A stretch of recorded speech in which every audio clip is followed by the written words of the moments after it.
চাকরের বাচ্চা চাকর লাগে, তোর একেবারে পুরা দেখতে চাকরের বাচ্চা লাগে। তুই এটা আহারে কি কন?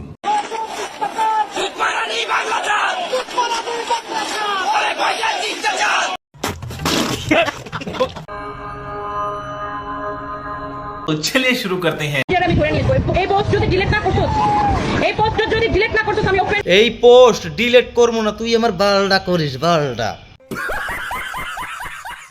ওপেনলি বললাম এই পোস্ট যদি ডিলিট না করছস আমি তোর মার পেট থেকে তোর বাইরে করে।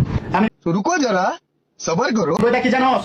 ঢাকা গুলিস্তান গুলশান বনানী মিরপুর সাদাবাদ যাত্রাবাড়ি চিটাগং ফার্মগেট চাঙ্গারপুল মেডিকেল রোড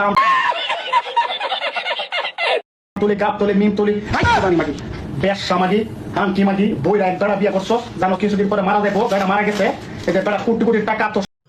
ভাই আপনি তো ফাড়াই দিয়েছেন ভাই, আপনি কি আগে এই বাসের কি কন্ট্রাক্টরি করতেন ভাই?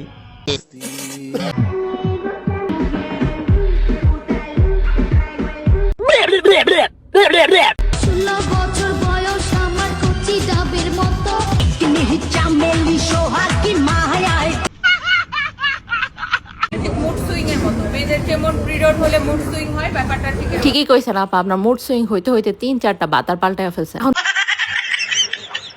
ভাবছেন আপনার মুড সুইং অনুযায়ী যদি সরকারের নিবন্ধনও বাতিল করা যায়, কারণ জামাত সরকার আসলে তো আপনি এরকম খুল্লা চলতে পারবেন না, হাফ প্যান্ট পরতে পারবেন না।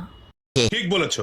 ফার্দার কেউ যদি আমার শোরুমে এসে পাওয়ার দেখান, আমি অমুক, আমার তমুক আছে, আমার তমুক আছে, আমার বাপ আছে, দাদা আছে, তমুক শুনেন, আমি কারো পাওয়ারে চলি না, আমি লিগালি চলি, দেশের আইন মেনে চলি, একজন সচেতন নাগরিক, সচেতন ব্যবসায়ী, দেশের আইন মেনে চলি।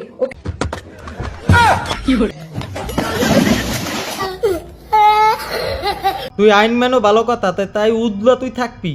তুই এই বেলে দৈনিক গেঞ্জি ফিতে আলা গেঞ্জি পেডিকোট পরে হিপের মানুষের লাইভে হিপের কাপড় বিক্রি করবি, এটা কোনো কথা? তুই সচেতন নাগরিক, তুই আমার বালের সচেতন।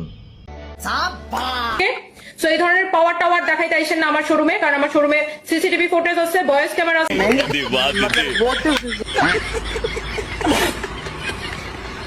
তোর যদি সাহস থাকে নাম ঠিকানা মোবাইল নাম্বার দে, তোর ধরে নিয়ে আসবো তুই যেখানে থাক। কি হইছে? তুমি আমারে ওরকম ভাই বোন, তুই কোন টিপার মধ্যে আসছিস? তুই যেন আমি ধরে নিয়ে আসবো। এই পোস্ট যদি ডিলিট না করছস, এই পোস্ট যদি ডিলিট না করছস, আমি ওপেনলি বললাম এই পোস্ট যদি ডিলিট না করছস আমি তোর মার পেট থেকে তোর বাইরে করে নিয়ে আসবো।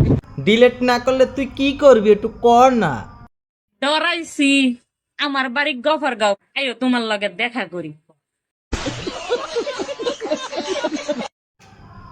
দিন শেষে একটা কথাই বলতে চাই, আসলে এগুলো হচ্ছে কাদের চাইলে এগুলো আমরা বুঝতে পারি। এই নারীদেরকে সমাজে ইসলামের বিরুদ্ধে লামাই দিয়েছে কিছু সুশীল সমাজ, যারা আমরা সবাই বুঝতে পারি কারা করতে পারে এটা, এবং এটা জামাতের বিরুদ্ধে লেলিয়ে দেওয়া। কারণ আপনি একটা জিনিস বুঝেন না কেন, এভাবে আওয়ামী লীগের সময় ছিল, বিএনপির সময়, এবার বর্তমান বামপন্থীরা এভাবে ফাঁকে ফাঁকে ক্ষমতার লোভে হয়তোবা আসনের লোভে তারেক জিয়ার হয়তো ভালো একটা পদ দিতে পারে এমন কিছু লোভে এইভাবে ধরনের তারা ভাইরাল হওয়ার চেষ্টা করতেছে।